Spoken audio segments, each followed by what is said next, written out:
É um assunto bem interessante, bem intrigante, porque vai falar sobre bênçãos e maldições. Até que ponto a bênção que eu, como um pastor já veterano, recebi de Deus pode influenciar a vida dos meus filhos, das minhas filhas, lógico, e dos meus netos. Até que ponto as coisas erradas que eu faço, as maldições que eu mesmo cavo para a minha vida, podem influenciar a vida dos meus filhos e netos. É um assunto importante e eu coloco como título Adquirido Bênçãos. Eu quero adquirir as bênçãos e quero quebrar as maldições. Então, como é que eu vou ter que fazer? O que é que eu tenho que observar? O que a Bíblia diz a respeito de tudo isso? Vamos estudar a palavra de Deus.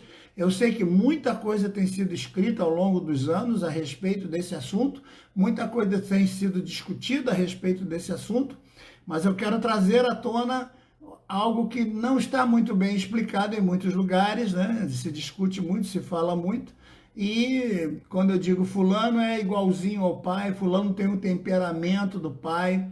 Então, essa é uma coisa que a gente precisa discutir com carinho e ver o que a Bíblia tem a nos dizer a respeito disso, certo? Então vamos ler a palavra de Deus, mas antes vamos orar. Fecha os teus olhos, já estamos aí chegando a quase 30 pessoas, então já dá para nós começarmos a orar com 4 minutos de live, já dá para a gente orar ao Senhor e pedir a sua bênção sobre nós. Pai amado, nós te louvamos, te agradecemos pela bênção que estamos recebendo hoje, mais um dia na tua presença, pedimos a tua bênção, Senhor, sobre nós. Queremos que o teu Espírito nos encha a cada dia e que seja, Senhor, essa live uma live inesquecível, que possamos aprender a tua palavra, que possamos ler e compreender aquilo que está escrito, que vale é o que está escrito na tua palavra, não é o que os grandes teólogos dizem ou os comentaristas dizem, mas o que a tua palavra tem para nos ensinar a respeito desse assunto tão importante, como criar filhos, como influenciar na vida profissional e religiosa, principalmente dos nossos filhos e netos, é o tema que nós vamos começar hoje. Vamos trabalhar esse assunto bem intrigante, bem importante, dentro da tua palavra, Senhor, para que ela seja lâmpada para nós, mas também seja lâmpada para os nossos filhos e toda a nossa descendência. Ajuda, Senhor, os teus filhos que estão ouvindo, aqueles que estão acamados, aqueles que estão necessitando de uma bênção maior da tua parte. Abençoa-os, Senhor, com a cura, com a provisão, com tudo que é necessário e dê a eles, Senhor, a tua bênção de poder participar conosco. É o que nós te pedimos em nome de Jesus. Amém e amém. Bom, enquanto eu estava orando, entrou um monte de gente e eu não vou voltar para saudar a todos. Então, de uma forma geral, eu já estou dando a paz do Senhor para todo mundo. Vocês devem estar notando 2 bolinhas aqui no meu óculos, é porque eu tive que montar o cenário aqui meio doido e o refletor que eu uso para poder iluminar meu rosto está bem aqui na minha cara. Então, quando eu faço assim, você percebe duas bolinhas ali, mas não liga para isso não, o importante é o que eu falo, a minha cara não tem como ficar mais bonita do que isso, já é feia mesmo, então vamos lá, estão vendo aí a Carmelita participando, mesmo pelos dados do celular, ela está conseguindo entrar pelo pacote de dados do celular, mas eu não tinha como fazer a transmissão pelo pacote de dados, tentei fazer, mas ficou ruim, tive que deletar. Então, estamos aqui diante de textos que precisamos ler e entender, e eu queria chamar a atenção de vocês. Quero ler um texto no Antigo Testamento e depois também ler um texto no Novo Testamento. O que está no Antigo Testamento é o texto de Êxodo, capítulo 34, e eu quero que você preste atenção, porque o texto eu posso colocar todo esse estudo na nossa página e você acompanhar direitinho depois. Então, o texto está no capítulo 34 de Êxodo. Nós vamos ler apenas 2 versículos, o 6 e o 7, que diz assim, ó: Passando, pois, o Senhor perante ele, clamou: O Senhor, ó Senhor, Tu és Deus, misericordioso e piedoso, tardio em irar-se e grande em benevolência e em verdade. Versículo 7. Que guarda a beneficência em milhares, que perdoa a iniquidade e a transgressão e o pecado. Ao culpado não tem por inocente. Perceba que ao culpado não tem por inocente. que visita a iniquidade dos pais dos filhos até a segunda, terceira e quarta geração. Então veja que esse Deus, ele visita a iniquidade. É importante você entender, é a palavra de Deus que está dizendo isso. Então, como eu vou fazer para que as contendas produzidas no meu dia a dia, né, que provocam maldições, como essa contenda hereditária, que se transforma às vezes uma maldição para toda a família, ela pode ser quebrada. Vemos que muitas pessoas hoje perdem a vida por causa de comportamento maligno, embora estejam na igreja. Tem gente que está na igreja servindo ao Senhor, mas às vezes se aborrece um pouquinho e por causa do aborrecimento ele vai ao extremo. E a gente vê as pessoas às vezes entrando em brigas e até morrendo por causa da briga que entrou lá, que não poderia ter entrado. E como fica? Essa pessoa era um servo de Deus, era um homem que pregava nos púlpitos e de repente ele perde a vida por entrar numa confusão de briga. Por que ele entrou na briga? A gente tem que entender que esse é um comportamento, tem a ver com a sua forma de se comportar diante das coisas, né? Embora estando na igreja pregando muito bem, mas ele ainda não tem o domínio próprio sobre si mesmo e acaba entrando em confusão. E geralmente isso acontece em trânsito, acontece no lar, acontece entre vizinhos e às vezes entre familiares, né? Briga por causa de lugar, por causa de casa, por causa de terreno, por causa de vizinhança. O vizinho bota o som muito alto e você vai reclamar e daqui a pouco uma contenda, né, dos infernos é criada. Então, como eu posso fazer para quebrar esse tipo de comportamento, para mudar esse tipo de atitude? Porque quando eu sou assim, acaba que meus filhos vão ser assim e meus netos vão ser assim, né? Então, infelizmente, meus irmãos, a vida é uma grande sementeira. A vida é como se estivéssemos num grande campo e estivéssemos a todo momento colhendo o que alguém já plantou e semeando para alguém plantar.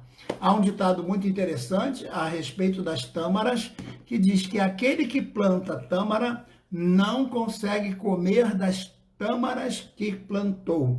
Ou seja, quem planta tâmara não come da própria tâmara. Por quê? Porque a tâmara leva mais de 70 anos, 75 anos mais ou menos, para que você possa colher a primeira tâmara. Então, veja, você plantou tâmara aqui, você vai levar 75 anos para colher a primeira tâmara.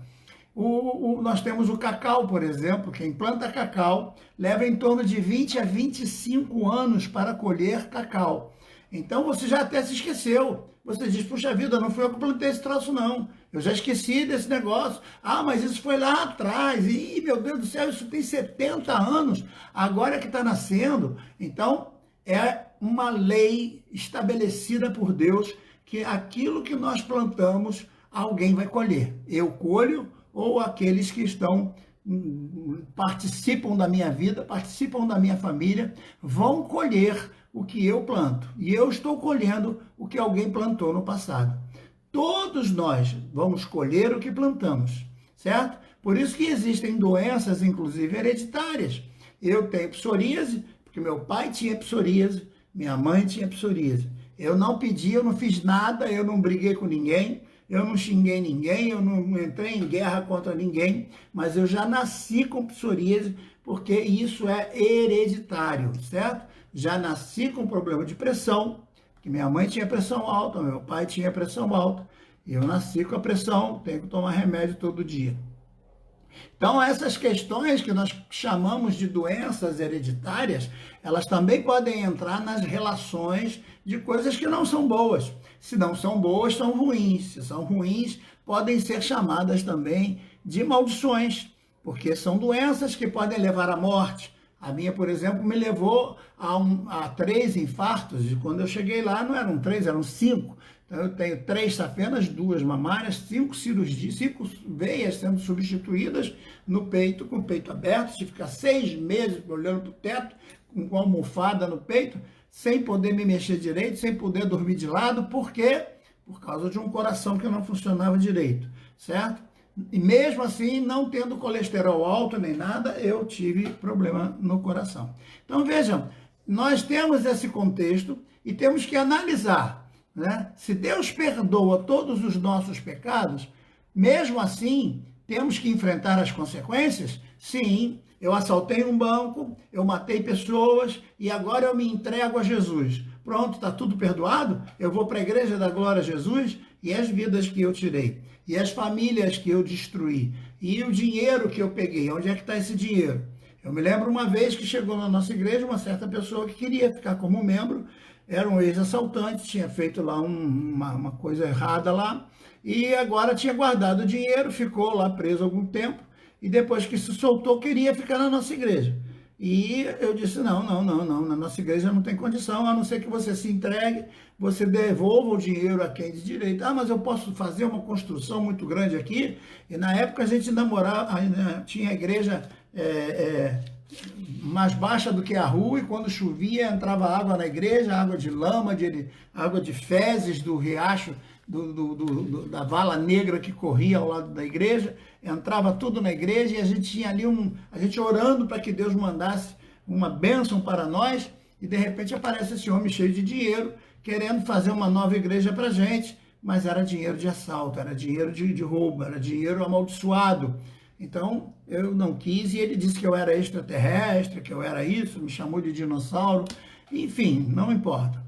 O segundo texto que eu queria ler com vocês está no Novo Testamento, porque alguém pode dizer, não, isso era na época da lei, mas e na época da graça? Na época da graça, Deus age diferente em relação ao comportamento humano? É um erro pensar que quando Jesus veio, ele aniquilou as regras divinas em relação a comportamento. Não, Deus não aniquilou, pelo contrário, ele ampliou. Antes, se você fizesse o ato, e você pensasse, mas não fizesse, você não estava em pecado. Mas com Jesus, agora a coisa piorou, porque só em pensar em fazer, só em tentar analisar, né, ter vontade de fazer, já está pecando, mesmo que você não faça. O pecado está já na mente, já no cálculo, na intenção de pecar. Agora veja o que o próprio apóstolo Paulo, um dos grandes doutrinadores do Novo Testamento, vai nos ensinar, escrevendo aos Gálatas, no capítulo 6, do versículo 7 ao 11.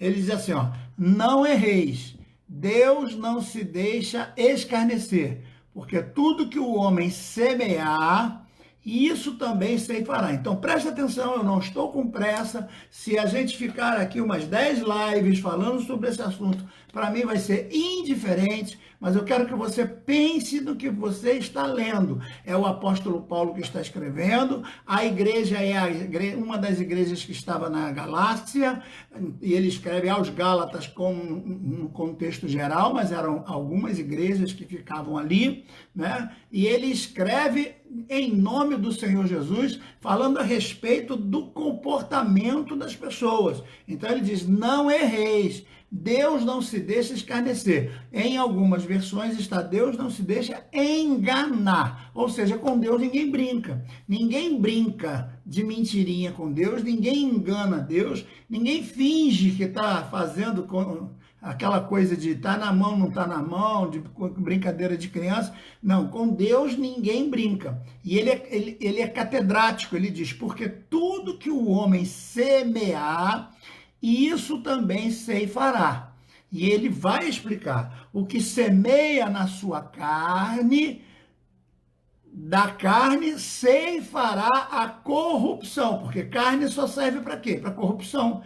Quem semeia na carne só vai colher carne. Quem semeia na carne só vai colher consequências do pecado, a corrupção. Mas o que semeia no Espírito, do Espírito ceifará a vida eterna. Então veja que ele está escrevendo a uma mesma igreja, falando de um comportamento que pode ser duplamente direcionado por uma mesma pessoa. Uma mesma pessoa pode semear na carne e essa mesma pessoa semear no espírito. Então ele vai para a igreja, canta hinos, prega sermões maravilhosos, ensina que é uma maravilha, e depois quando vai para casa ou vai para o trabalho, ou vai fazer lá os seus negócios, ele começa a fazer coisas carnais, plantar na carne. Então, um único indivíduo pode plantar no espírito ou plantar na carne.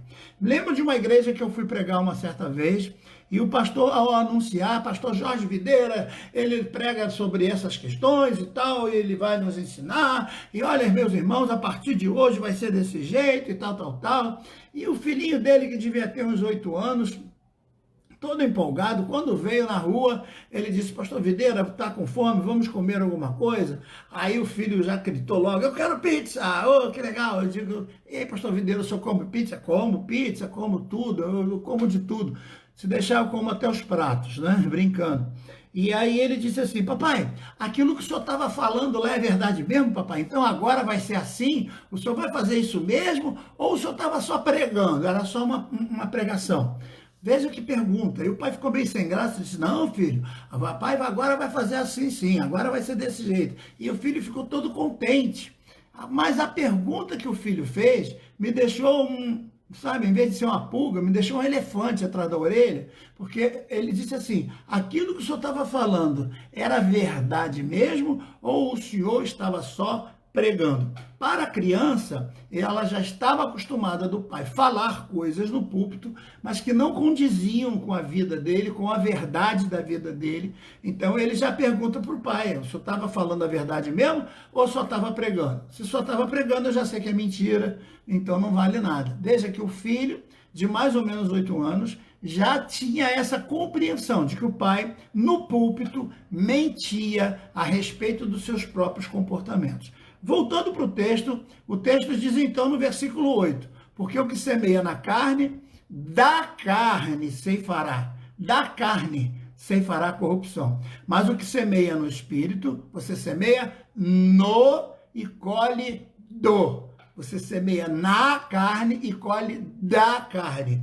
Você semeia no espírito e colhe do espírito. Então veja, o que semeia no espírito também colherá do espírito, ceifará a vida eterna. O que significa que tem muita gente na igreja semeando coisas maravilhosas, pregando, salvando alma, curando enfermos, fazendo coisas extraordinárias, mas a vida eterna está muito longe dele, porque infelizmente as coisas que ele pratica são carnais e ele não tem como colher a vida eterna. Ele vai colher sim as coisas carnais que ele tem plantado durante toda a sua vida. E vem o versículo 9, não nos cansemos de fazer o bem, porque a seu tempo ceifaremos, colheremos. Né? Então não adianta, você tem que aprender a ser um plantador, um semeador. Nós somos semeadores. Se você quer colher, plante, porque hoje você colhe o que plantou ontem. Hoje você colhe aquilo que você plantou ontem. Eu estava olhando ontem um pastor muito querido que estava conversando comigo, dizendo, poxa, pastor Videira, eu fui seu aluno em 1985, quando o senhor deu aula lá no Ceforte, em Nilópolis e tal. Eu digo, caramba, eu já nem lembrava disso, que é mesmo, realmente, você foi aluno lá, né? Que legal. Eu tenho todas as apostilas, o senhor dava aula de missões e evangelismo, ele lembrou de tudo. 1985, gente, olha só quanto tempo tem. 1985, já se vão 30 e poucos anos. Então, se eu tivesse feito uma coisa errada, se eu tivesse dado um cheque sem fundo, se eu tivesse feito coisas que desagradassem aquela pessoa, agora ele me vendo na internet, ele ia falar o quê? Ah lá, aquele canalha, aquele sem vergonha, aquele camarada que me deu um trambique, aquele camarada que brigou comigo, aquele camarada que me xingou, aquele camarada que me deu cheque sem fundo, aquele rei lá paquerador de mulher dos outros. Enfim, o que ele falaria a meu respeito? Então, veja, de 1985 até hoje, nós temos aí 30 e poucos anos, e de uma pessoa que me conheceu e me conhece, disse, o senhor não mudou nada. Eu digo, como eu não mudei? São 30 e tantos anos, cabelo branco, tudo branco, pele enrugada, né? Mudou muita coisa. Ele diz, não, pastor, não mudou. A sua característica é a mesma. Então é importante que a gente entenda que quando a gente planta, a gente colhe. E aquilo que a gente planta é o que a gente vai colher. Então ele diz, versículo 9 de novo, e não nos cansemos de fazer o bem, porque ao seu tempo ceifaremos, se não houvermos desfalecido. Ora, se eu não morrer, eu vou colher o que eu plantei. É o caso lá da tâmara. Se eu morrer, quem vai colher a tâmara? Se eu plantei tâmaras, os meus filhos vão comer tâmaras. Se eu plantei tâmara, meus netos vão comer tâmara, não é? Mas se eu não plantei nada, meus filhos não vão comer nada. Meus netos também não vão comer nada. Então, cada tâmara que eu planto é uma bênção que eu estou deixando para a minha hereditariedade. São coisas que eu produzi ao longo da minha vida. Ao longo da minha vida eu já construí casa, já tive que sair de casa e largar para lá, abandonar sem pensar em nada, larguei para lá, porque estava dando confusão e eu não gosto de confusão.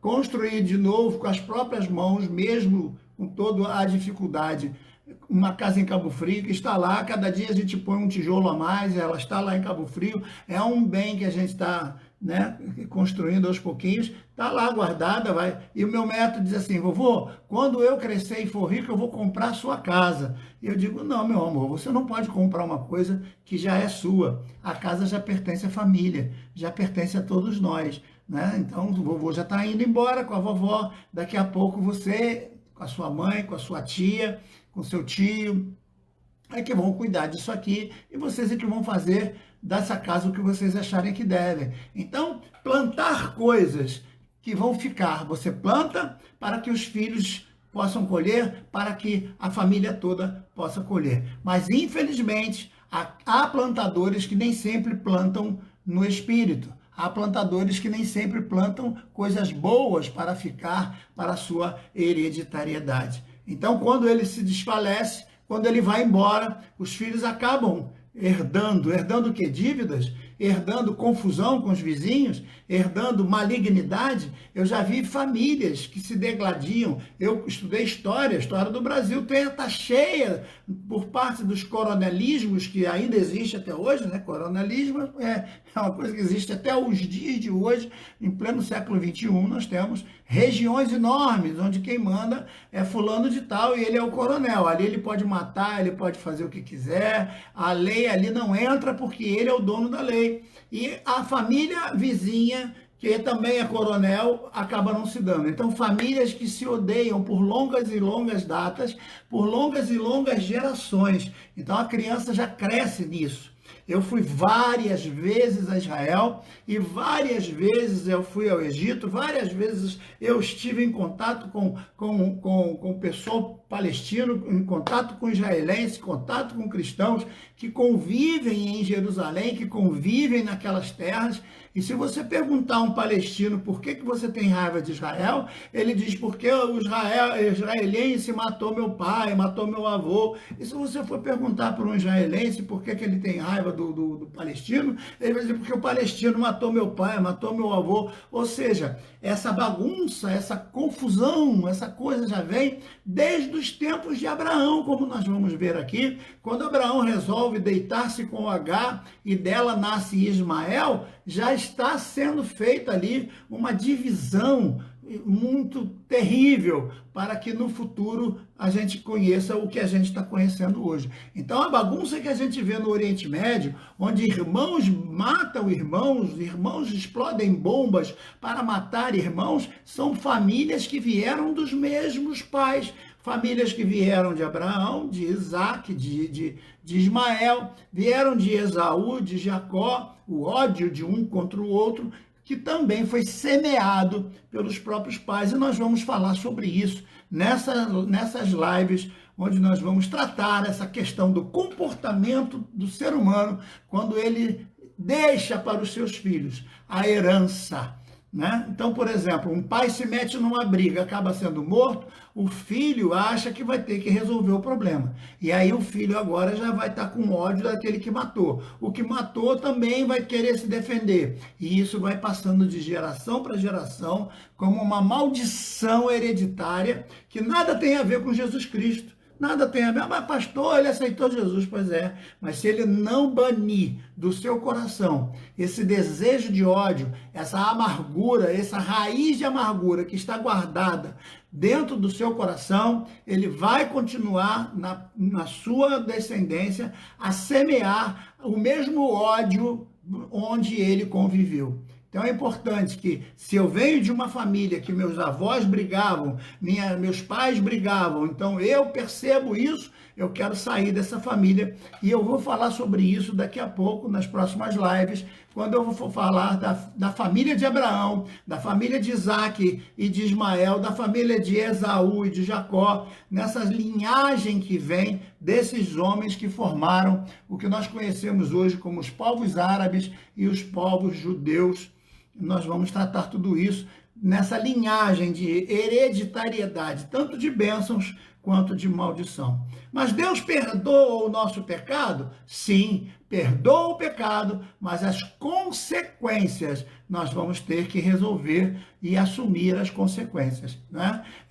Eu infelizmente deixei meu carro bater no carro de alguém. Eu vou lá, peço desculpas, não foi por querer, o senhor me perdoe, mas espera aí, quanto é que foi o prejuízo? Porque eu tenho que pagar o prejuízo, porque fui eu que bati. Eu não bati propositadamente, eu não premeditei bater, mas a culpa do prejuízo é minha, então eu tenho que ter hombridade para assumir isso. E é isso que está faltando na vida de muito crente, que a gente vê crente aí, vê muita gente aí enchendo o peito de ar, dizendo que glória a Deus, aleluia, mas na hora de assumir os compromissos, assumir as responsabilidades, eles simplesmente fogem.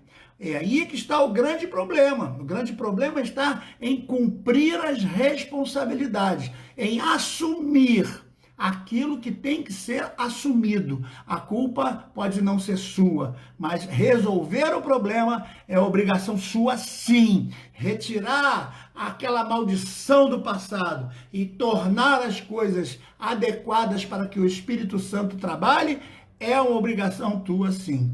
Mas sempre vemos pessoas que vivem em completa crise de identidade. Elas nunca sabem quando estão agradando a Deus ou quando não estão. Por quê? Porque não conhecem a Bíblia de verdade, não estudam a Bíblia a fundo para saber que a Bíblia exige comportamento, que a Bíblia exige palavras, sim, sim e não, não, que a Bíblia exige que o indivíduo tenha um procedimento adequado para ser um cristão. É lógico que as minhas obras não ajudam na minha salvação. Minha salvação é pela fé. Mas se eu sou um salvo, a minha conduta tem que ser de salvo. As minhas obras precisam ser obras de salvo. O meu comportamento tem que ser um comportamento de salvo. Não adianta eu bater no peito e dizer que sou um predestinado, o céu está me esperando, se eu só faço besteira, se eu fico excitado com a mulher dos outros, se eu dou cheque sem fundos, se eu não cumpro meus compromissos, se eu não garanto a palavra que eu dei, se eu compro e não pago, eu sou um mau elemento, isso é mau caratismo. Aqui. Então veja, essas pessoas podem ser muito capazes, como eu já disse.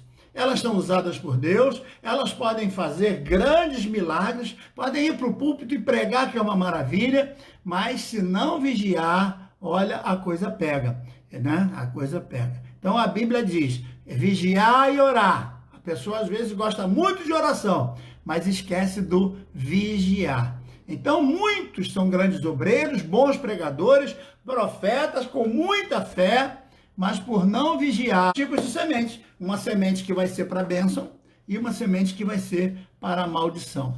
Então, uma semente para a bênção, ela precisa perdurar para toda a sua linhagem. E a maldição, como pode? Ao mesmo tempo, eles estão fazendo coisas boas e deixarão frutos, né? Deixarão frutos, você diz, poxa, aquela pessoa ali foi usada por Deus, Deus me abençoou muito através dele. De repente, você encontra outra pessoa dizendo, o que? Aquele ali? Aquilo é um canalha, aquilo comprou e não pagou, aquilo paquerou minha esposa, aquele ali fez isso, fez aquilo. Então, cometem falhas que deixam consequências muito tristes. Você pode encontrar isso? Pode. Você acha isso com facilidade? Acha, por quê? Porque as pessoas hoje não estão mais se dedicando a uma vida pautada na palavra de Deus, né? Inclusive até nos hinos a gente ouve hinos que dizem: eu quero é Deus, não importa o que vão pensar de mim, eu quero é Deus. Então eu vou viver a vida que eu bem entender, eu vou fazer aquilo que me der na cabeça, porque o que eu quero é Deus. Se você acha que é bom, amém. Se você achar que é ruim, amém também, porque eu não estou nem aí para o que você está pensando, tá certo?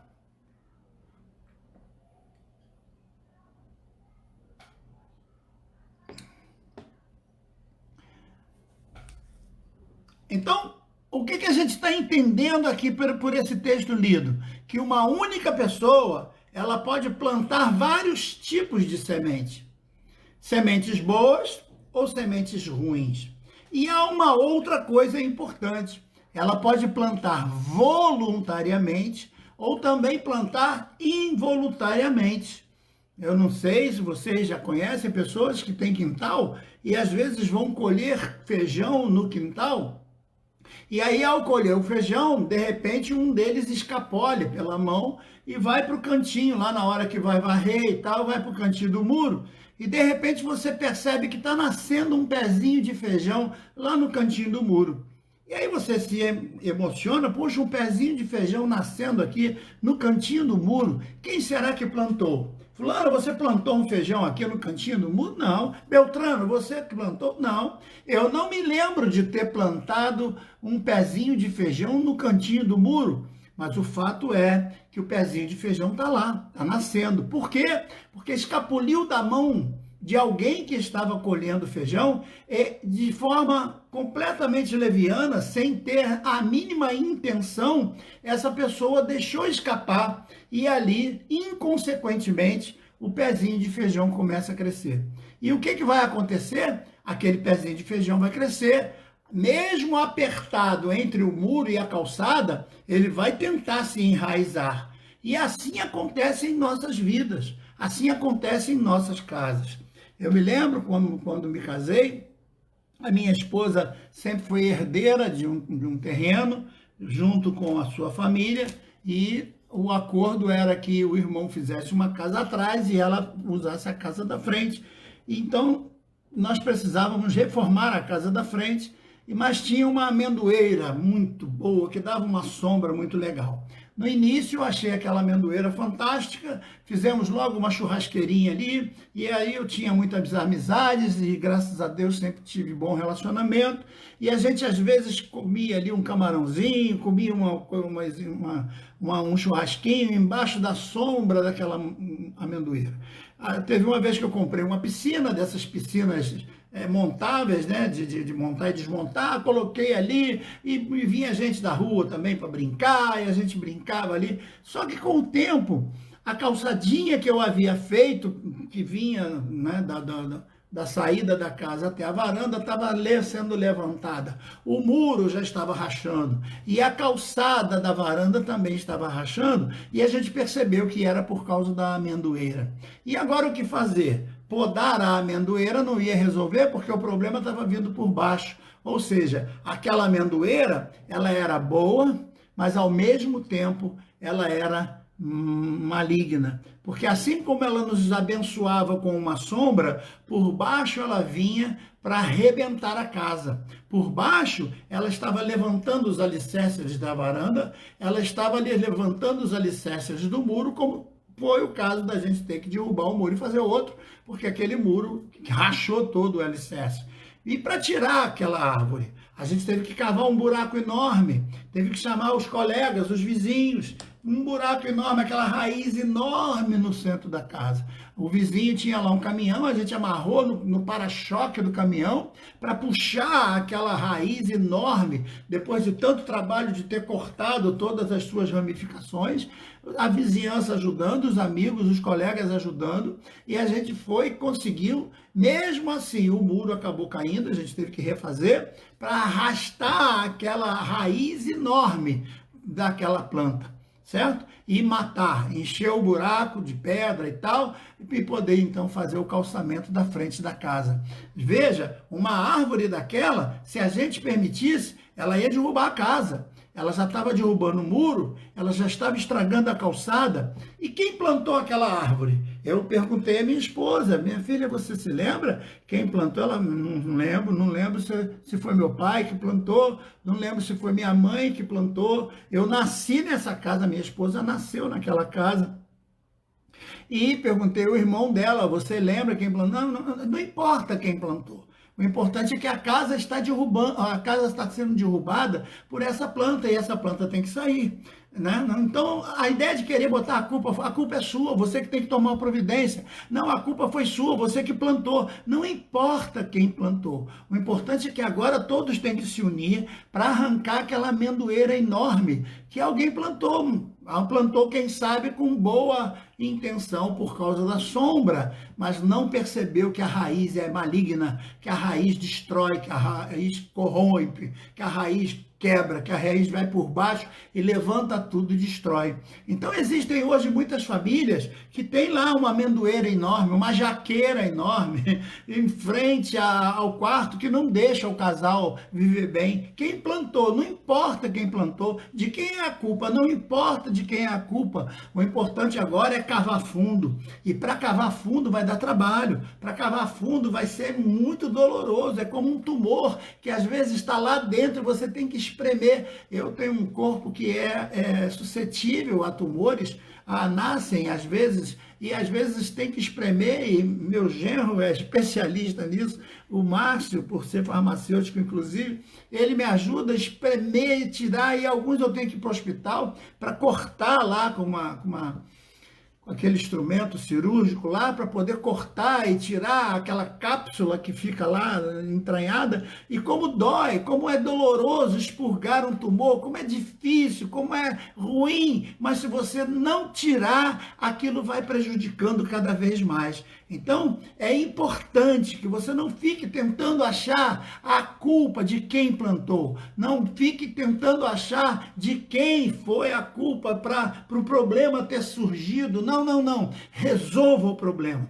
O que nós vemos hoje é o casal se dividindo, um fica do lado do problema e o outro fica contra. Não. Unam-se. Vocês dois casais, você, casal, tem que se unir contra o problema. Deixa o problema sozinho, lutando com ele mesmo, e vocês se unam contra ele, para derrubar ele. Vocês têm que se unir, chamar os amigos, chamar os vizinhos, chamar os irmãos e se unirem contra a raiz amaldiçoada que está derrubando a sua casa, contra a raiz amaldiçoada que está destruindo o teu lar. Ele está começando a destruir o muro, vai destruir a varanda, vai destruir tudo. E se você não tomar uma decisão, isso vai prolongar e vai ser irrecuperável. No meu caso, a gente conseguiu arrancar a árvore. Depois surgiram outros problemas e a gente foi tentando resolver. Em suma, hoje eu já não moro mais nessa casa, nós já abandonamos para lá a casa para não termos problemas familiares. Isso é importante, você perde tudo, mas não perde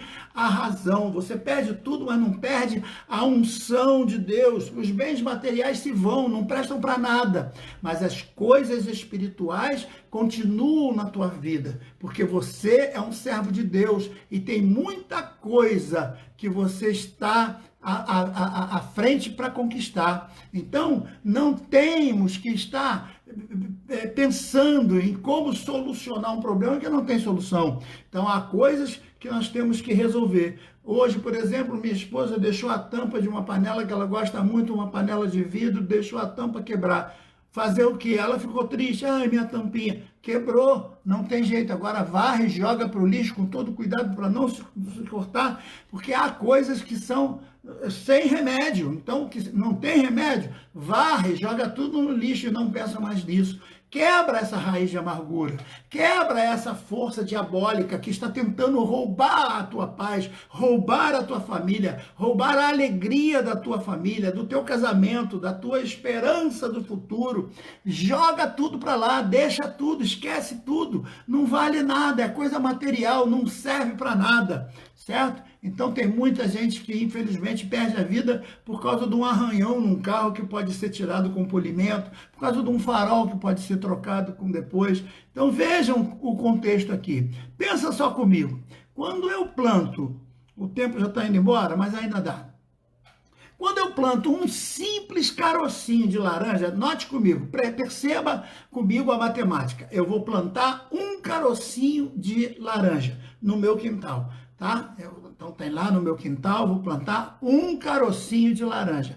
Esse pé de laranja vai nascer. Quantas laranjas eu vou colher dali? Eu posso colher dezenas e dezenas, talvez até centenas de laranjas daquele único carocinho que eu plantei. E quantos carocinhos vai ter em cada laranja?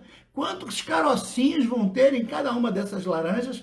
Então, aquilo que eu planto pode ser um carocinho de laranja. Eu posso colher mais de 1000 carocinhos de laranja. Eu planto um e colho 1000. Olha só a matemática divina. Eu planto um e colho 1000. Assim como laranja é para nós nos deliciarmos num bom suco geladinho, que tem vitamina C, que faz bem a nossa vida, não é? Faz bem, é energia, coisa boa. Assim também pode ser uma maldição. Tão pequenininha, tão insignificante, foi um único carocinho, eu nem percebi direito, mas aquilo vai crescer do mesmo jeito. E vai dar 1 por 1000, 1000. Você só fez um, mas está colhendo 1000. E agora o que fazer? Não tem outro jeito. Ou você arranca aquela árvore toda, ou você quebra tudo para arrancar aquela árvore, ou então não adianta, porque aquele fruto vai crescer e se multiplicar. Então, cuidado com isso, porque existe o fator matemático. Então, o fator matemático diz que se você planta um, você colhe 1000. Então, evita plantar o que não presta. Evita semear na carne. Evita semear fora do Espírito Santo. Evita ao máximo plantar coisas que você não quer colher e não quer que seus filhos colham, não quer que seus parentes colham. Evita, vigia, não deixa. Peça a Deus a temperança, peça a Deus a longanimidade antes de tomar qualquer decisão, porque senão você vai deixar para os teus filhos maldições que ficaram no passado e que você deveria ter resolvido. Então, que se quebre em você, que você seja aquele que vai carregar a responsabilidade de quebrar essa maldição para ela não seguir à frente. Então, se alguém plantou e você agora está colhendo, colha logo tudo, arranca logo esse pé, destrói tudo, mete fogo nisso tudo, queima logo tudo. Ah, pastor, mas vai ser um prejuízo. Não importa que seja prejuízo, que você perca tudo, mas não vai perder tua dignidade, não vai perder tua salvação, não vai perder a bênção de Deus, porque a bênção de Deus se multiplica e as bênçãos de Deus não acrescentam dores. Se você está sofrendo, não é bênção de Deus. Se está te trazendo dor, não é bênção de Deus. Se está te trazendo confusão, não é bênção de Deus. A bênção de Deus te traz tranquilidade, te traz paz, te traz alegria. Isso vem de Deus. Quando as coisas são de Deus, você se sente em paz com Deus e também com os homens. A segunda coisa, ninguém planta laranja e vai colher abóbora, por exemplo. Não adianta você dizer, não, o que eu plantei não era bem isso que eu queria. Não existe essa desculpa no contexto de Deus. Deus não se deixa enganar. Deus não é bobo. Deus não pode ser enganado. Se você plantou abacaxi, você vai colher abacaxi. Se você semeia vento, você vai colher tempestade. Se você semeia confusão, você colhe confusão. Uma certa irmã me procurou e disse, pastor, eu já não aguento mais toda a igreja que eu vou. Eu já estou na 4ª igreja, toda a igreja que eu vou tem fofoca com o meu nome. Todo mundo, mas meu Deus do céu, a igreja toda é fofoqueira. Eu digo, o mundo inteiro é fofoqueiro para aqueles que gostam de fofoca. É verdade. Né? Uma vez um pastor me chegou e disse assim, pastor Videira, ora por mim, porque eu não aguento mais, todo lugar que eu vou tem uma mulher olhando para mim. Aí eu falei, como é que pode isso, rapaz? Tem alguma coisa errada? Ele falou, pastor, tem muito errado assim. Eu digo, mulher olhando para você? Como é que você sabe que as mulheres olham para você? Porque você olha para as mulheres? Então é por isso, né? Se você olha para as mulheres olham para você. Agora, só pode ser demônio, eu falei para ele. Só pode ser demônio porque você é feio pra caramba, cara. Você é muito feio. Se as mulheres estão dando em cima de você, só pode ser demônio. Repreende que deve ser demônio nelas e demônio em você também. Lava os teus olhos bastante com sabão, porque a Bíblia diz que se os olhos forem bons, tudo será bom. Como é que ninguém me paquera? Eu ando no meio de todo lado. Eu viajo para todo canto. Eu viajo com mulheres de todos os tipos. Eu vou para Israel, eu vou para Jordânia, eu vou para Turquia, eu vou para Egito, eu vou para tantos lugares, Paris, Londres, Estados Unidos, para todo lugar eu vou acompanhado de vários tipos de mulheres. Como é que nenhuma delas dá em cima de mim? Será que eu sou tão feio assim? Será que eu sou tão paralítico assim? Será que eu estou tão jogado fora assim? Ou será que é porque eu não dou chance para elas pensarem esse tipo de coisas ao meu respeito? Então, cuidado, você gosta de um chamego, você gosta de um leve trás, você gosta de um lero-lero, aí depois quer botar a culpa nas mulheres ou nos homens? Não, não, não. Haja com dignidade, semeie seriedade que você vai colher seriedade, semeie honradez que você vai colher honradez, semeie respeito que você vai colher respeito. Eu sou o servo de Deus desde 1981. 19 de janeiro de 1981, meteram a mão na minha cabeça, 3 homens de Deus meteram a mão. Pastor Odilon, pastor Naurelino e pastor Sebastião Calegari, que hoje é bispo, está em Portugal, deve estar vendo a minha live com muito prazer, eu digo isso, que ele acompanha algumas das minhas lives, ele foi um dos que me botou a mão na minha cabeça naquele dia. Eu tenho a foto, pastor Odilon, que já dorme no Senhor, pastor Naurelino, que já dorme no Senhor, e deles todos, meu querido bispo Calegari, que foi um dos que oraram por mim no dia 19 de janeiro de 1981. Vejam que coisa maravilhosa, nesses anos todos, procura onde está meu nome, vê se meu nome já esteve envolvido com mulher.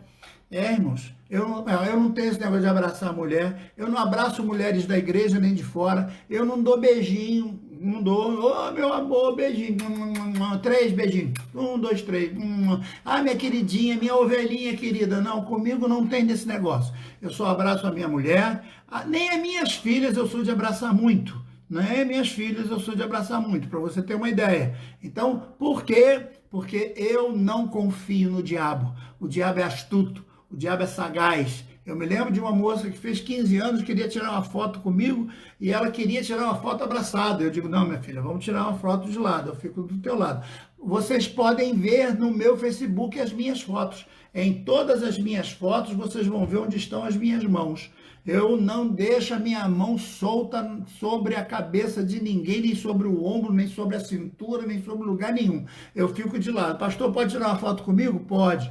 Eu fico ali igual um 2 de paus, igual uma estátua, e a pessoa tira a foto do meu lado, amém, eu dou um sorriso, que bom, mas abraçado nunca, porque eu não sei o que vão fazer com aquela foto, eu não sei, assim, aí a minha esposa diz, poxa, pastor, fulaninha gostaria de tirar uma foto abraçada, ela até te chama de pai. Eu digo, minha filha, eu sei a intenção dela, mas eu não confio no diabo eu não confio. Então, fugir da aparência do mal é o que nós temos que fazer e termos muito cuidado. Então, cuidado com o que você planta, porque se você está plantando abóbora, você vai colher abóbora. Aquilo que você plantar é o que você vai colher. Já aprendemos que vai ser em abundância. Você planta 1, colhe 1000. Então, se você plantou abacaxi, vai colher abacaxi. Se plantou raio, plantou um raio, vai colher 1000 raios na tua cabeça. Plantou uma gotinha de chuva, vai colher 1000 gotas de chuva na tua cabeça.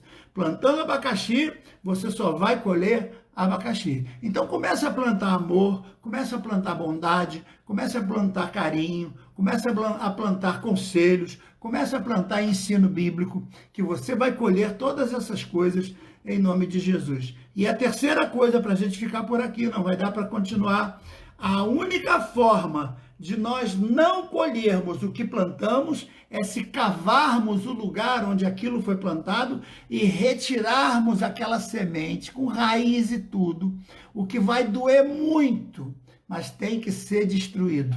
As raízes de amargura, as raízes entranhadas, profundas do teu coração precisam ser arrancadas arrancadas. E quem tem que fazer isso é você. Não adianta pedir alguém para fazer, é você quem tem que fazer.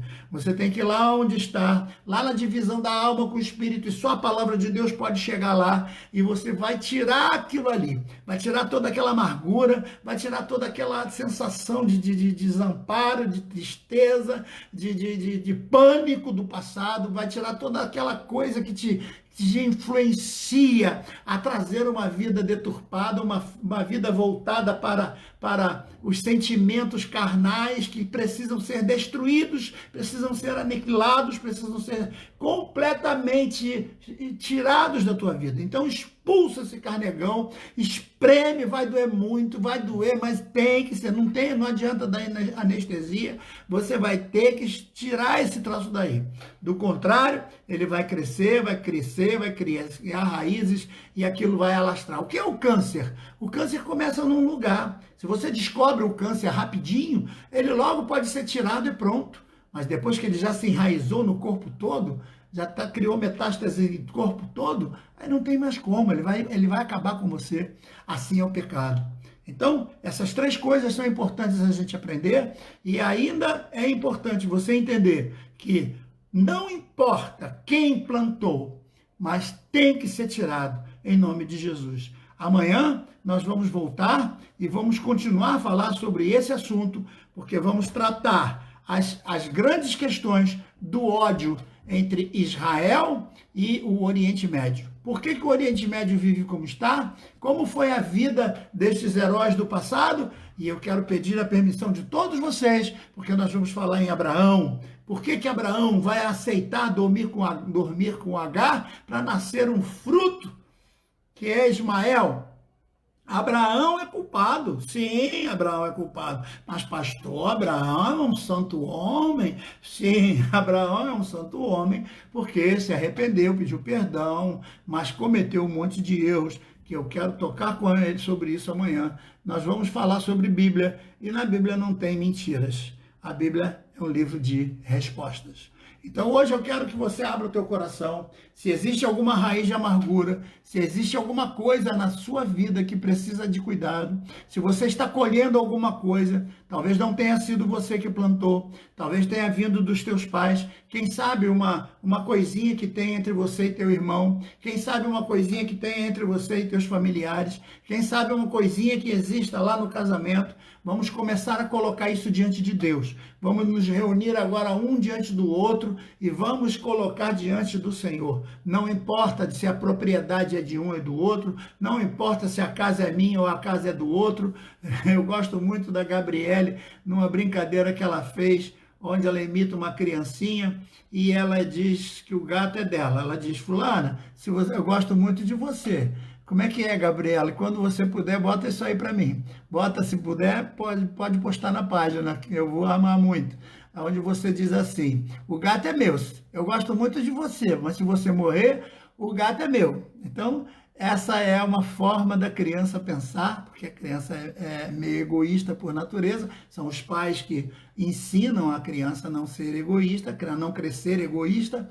Então, vejam, é importante que você entenda que as coisas podem ser perdidas, mas existe algo melhor do que as coisas. Existe algo melhor do que propriedade, do que bens, do que casa, do que família, do que bens familiares, bens materiais, mas a tua família é o melhor.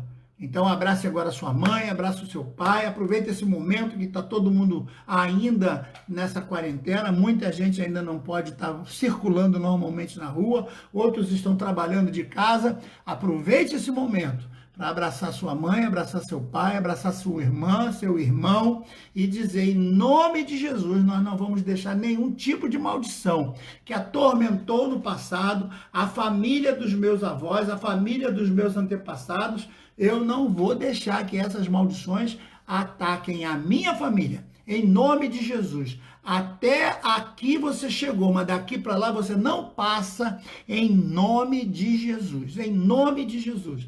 Então, que esse texto seja muito bem lido. Eu vou ler mais uma vez para a gente terminar esse texto extraordinário que o apóstolo Paulo escreve aos Gálatas. Não erreis. Deus não se deixa escarnecer, porque tudo que o homem semear, isto também ceifará.